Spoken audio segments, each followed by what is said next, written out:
rahmatullahi wa barakatuh. Inch'Allah Rabbi, comme on avait dit la fois passée, on va essayer de voir un autre nom d'interrogation en arabe. Donc ça faisait partie du deuxième échange à proprement parlant sur les mots qu'on avait eu. Voilà. Donc on avait vu man, on avait vu ma, et on avait vu également qu'est-ce que ça voulait dire. Donc du coup, le troisième qu'on va voir Inch'Allah aujourd'hui, ça s'appelle... je vais encore descendre un tout petit peu, excusez-moi. Ça s'appelle Aïna. Ça s'écrit comme ça.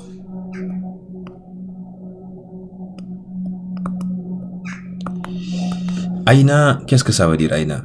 Aïna, ça veut dire en français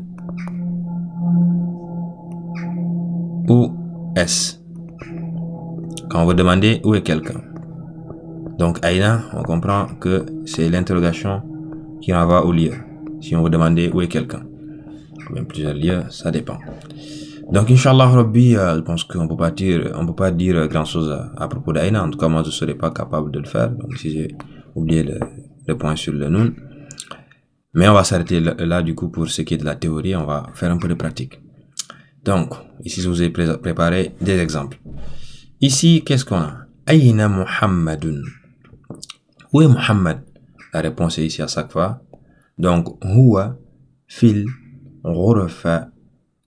Normalement, ti, parce que ça nous permet de faire une révision. Parce qu'il y a une préposition, quand il est devant un mot, celui-là, sa voyelle passe en bas.